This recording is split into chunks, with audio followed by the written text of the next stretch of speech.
మహబూబాబాద్ జిల్లా కేంద్రంలోని గాంధీ పార్క్ ను 50 లక్షల వ్యయంతో ఆధునిక సౌకర్యాలతో అభివృద్ధి చేయనున్నట్లు మహబూబాబాద్ ఎమ్మెల్యే డాక్టర్ మురళీ నాయక్ ప్రకటించారు. మహబూబాబాద్ జిల్లా కేంద్రంలోని గాంధీ పార్క్ ని మున్సిపల్ చైర్పర్సన్ జ్యోతి కౌన్సిలర్లతో కలిసి ఎమ్మెల్యే పార్క్ లోని ప్రస్తుత పరిస్థితులను పరిశీలించి పార్క్ అభివృద్ధిపై అధికారులతో చర్చించారు. ఈ సందర్భంగా ఆయన మాట్లాడుతూ కుటుంబ సభ్యులతో కలిసి ప్రకృతిని ఆస్వాదించేలా ఆహ్లాదకరమైన పార్క్ వాకింగ్ ట్రాక్ల నిర్మాణం చేపడతామని తెలిపారు. ఆధునిక వాకింగ్ ట్రాక్ పచ్చని వాతావరణం, విశ్రాంతి కోసం అవసరమైన సౌకర్యాలను ఏర్పాటు చేస్తామని తెలిపారు. అదేవిధంగా గాంధీ పార్క్ లో అసంపూర్తిగా ఉన్న అంబేద్కర్ భవన్ నిర్మాణాన్ని పూర్తి చేయడంతో పాటు కళావేదికను అభివృద్ధి చేస్తామని, మహాత్మా గాంధీజీ కాంస్య విగ్రహాన్ని కూడా ఏర్పాటు చేయనున్నట్లు వెల్లడించారు. ప్రశాంతమైన వాతావరణం, పచ్చని చెట్లతో ఈ పార్క్ ను ప్రజలకు ఆహ్లాదకరమైన విహార కేంద్రంగా తీర్చిదిద్దుతామని చెప్పారు. పట్టణానికి మరింత అందాన్ని తీసుకొచ్చేలా గాంధీ పార్క్ అభివృద్ధి పనులు త్వరలోనే ప్రారంభం కానున్నాయని తెలిపారు.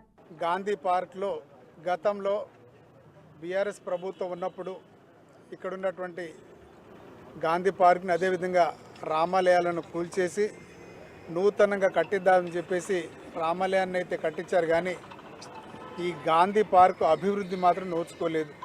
2021 సంవత్సరంలో అప్పటి ప్రభుత్వంలో ఉన్నటువంటి శాసనసభ్యులు దీన్ని కూల్చేసి మరమ్మతులు చేయకుండా మన దళిత గిరిజన ఆదివాసీ బిడ్డలు అడిగినట్టుగా ఏదైతే అంబేద్కర్ భవన్ కట్టి ఇవ్వాలి అన్న దాన్ని ప్రతిపాదనలో 46,50,000 రూపాయలు శాంక్షన్ అయినా ఆ బిల్డింగ్ పూర్తి కాలేదు. మన ప్రభుత్వం, పేదల ప్రభుత్వం, గౌరవ ముఖ్యమంత్రి రేవంత్ రెడ్డి గారు అధికారంలోకి వచ్చిన తర్వాత మున్సిపాలిటీల అభివృద్ధికి కొంత నిధులు కేటాయించడం జరిగింది.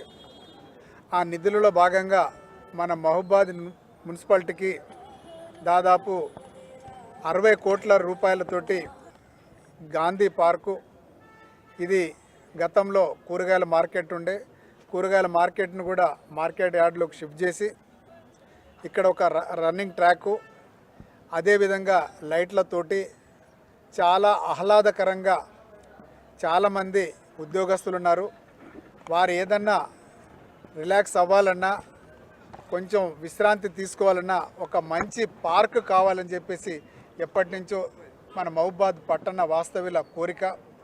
ఆ కోరిక మేరకు మేమిక్కడ ఈ పార్కును, గాంధీ పార్కును డెవలప్మెంట్ కొరకు దాదాపు 50 లక్షల రూపాయలతోటి ఇక్కడ ట్రాక్ వేసి డెవలప్ చేసుకొని శ్రీరామనవమి ఉత్సవాలు కూడా ఇక్కడే జరుపుకోవడానికి వీలుగా ఈ డాస్ను కూడా మేము ఏర్పాటు చేసుకుంటున్నాం. ఈ ప్రాంతానికి ఒక ప్రాముఖ్యత ఉంది. గతంలో స్వతంత్రోద్యమంలో గాంధీ గారు దేశ నలుమూలలు తిరుగుతున్న క్రమంలో మహబూబాబాద్ రైల్వే స్టేషన్లో దిగి ఇక్కడ మన మహబూబాబాద్ పట్టణంలో ఈ ప్రాంతంలోనే వారు చిన్నపాటి సభను కూడా ఏర్పాటు చేసి ప్రజలను ఉద్దేశించి ప్రతి ఒక్కరూ స్వాతంత్రోద్యమంలో పాల్గొనాలని చెప్పేసి వారు అప్పుడు పిలిపించినటువంటి దృశ్యం మీకు తెలుసు.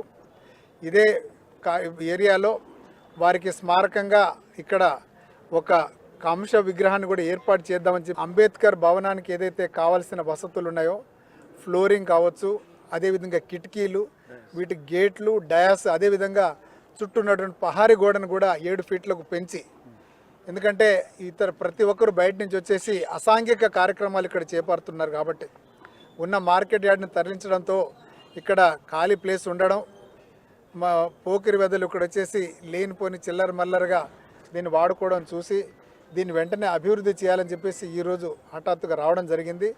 ఈ పనులు కూడా త్వరితగతిలోనే ఒక నెల రోజుల్లోనే ఈ పనులను కూడా స్టార్ట్ చేస్తాం.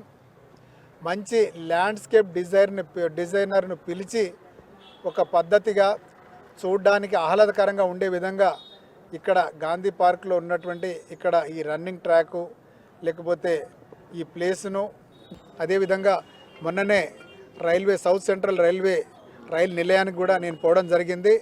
అక్కడ సుధీర్ శర్మ గారు ఏదైతే రైల్వే పీరియాడిక్ ఓవర్హాల్టింగ్కి సంబంధించినటువంటి మన ఇన్ఛార్జ్ ఆఫీసర్ ఉన్నారు, వాళ్ళతో కూడా కూర్చొని మాట్లాడడం జరిగింది. వారు సర్వేలు చేసుకున్నారు. ఇంకా నెల 15 రోజుల్లో డిపిఆర్ తయారయ్యి మనకు డిసెంబర్ నుంచి మనకు పీరియాడిక్ ఓవర్హాల్టింగ్ దాదాపు 400 ఎకరాలలో 1000 కోట్ల రూపాయలతోటి ఇక్కడ చాలా పెద్ద ప్రాజెక్ట్ ఇక్కడ త్వరలో రాబోతున్నందుకు ఈ శుభ సంతోషకరమైన వార్త. ఈ మీడియా మిత్రుల ద్వారా పట్టణ ప్రజలందరికీ తెలియజేస్తున్నా, మహబూబాద్ పట్టణం చూడ చక్కగా ఒకప్పుడు వైజాగ్ స్టీల్ ప్లాంట్ ఉండడంతో ఆ వైజాగ్ ఏ రకంగానైతే అభివృద్ధి చెందిందో అదే రకంగా మహబూబాద్ పట్టణం కూడా అభివృద్ధి చెందుతుందని తెలియజేస్తూ